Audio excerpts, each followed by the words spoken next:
24º dia. Posso perder a plenitude, parte 2.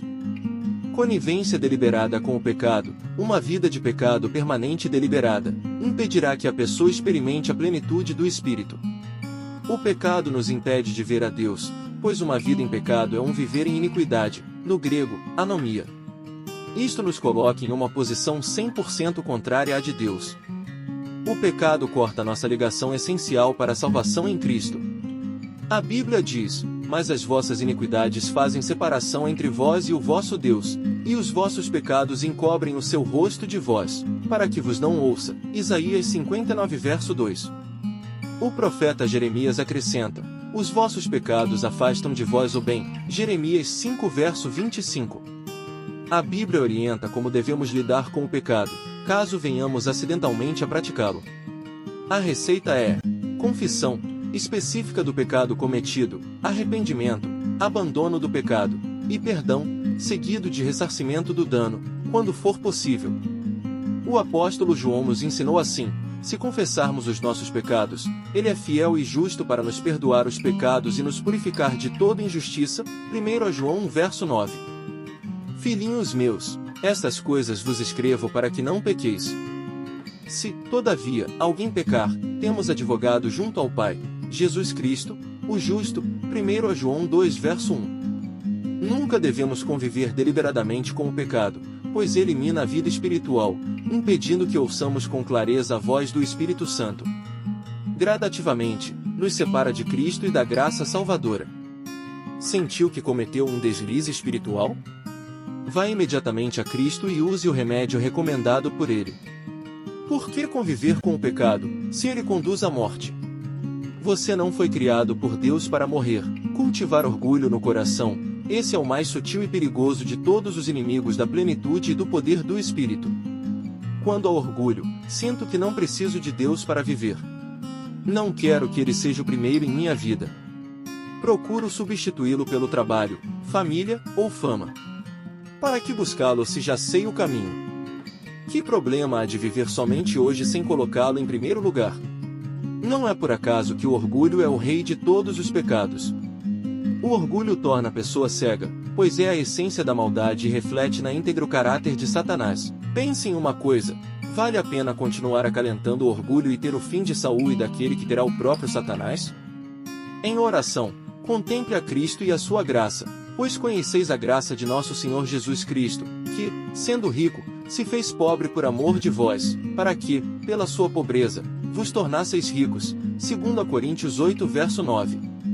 Egoísmo e cobiça, além da quebra do hábito de buscar a Deus em primeiro lugar, a desobediência e rebeldia, a convivência com pecados ocultos, como o orgulho, o egoísmo e a cobiça também nos levam a perder a plenitude. O egoísmo e a cobiça são outras armas que Satanás tem usado com muito sucesso para debilitar espiritualmente a igreja. A ideia do vale mais quem tem mais, infelizmente, tem entrado também nos arraiais de Cristo. Mesmo que tenha de trabalhar dia e noite, dizem as pessoas, vou comprar aquele carro, aquela propriedade, aquele apartamento, aquela moto, aquela roupa, etc., pouco importando se vai sacrificar ou não o tempo da comunhão.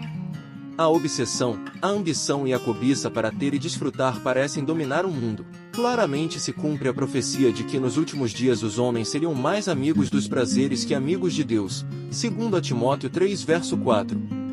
Sacrificar a comunhão com Cristo, para usufruir os prazeres terrenos, não compensa.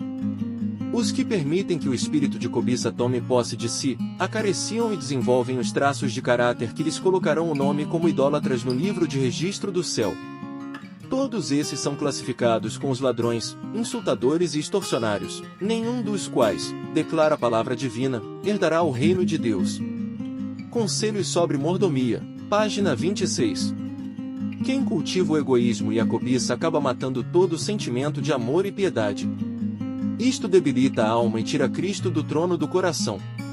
O que Satanás planta no coração, ruins suspeitas, inveja, ciúmes, maledicência, impaciência, preconceito, egoísmo e cobiça, devem ser desarraigados. Se permite que essas más qualidades permaneçam na alma, produzirão frutos pelos quais muitos serão corrompidos.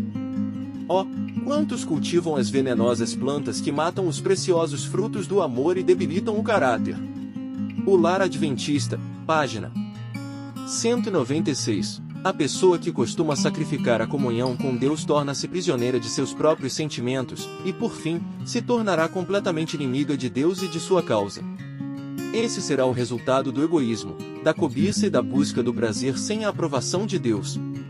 A saída apontada pela palavra profética para que evitemos e saiamos dessa enrascada do inimigo é: a menos que a alma esteja todos os dias vivendo da carne de Cristo, e bebendo seu sangue, o elemento piedoso será vencido pelo satânico.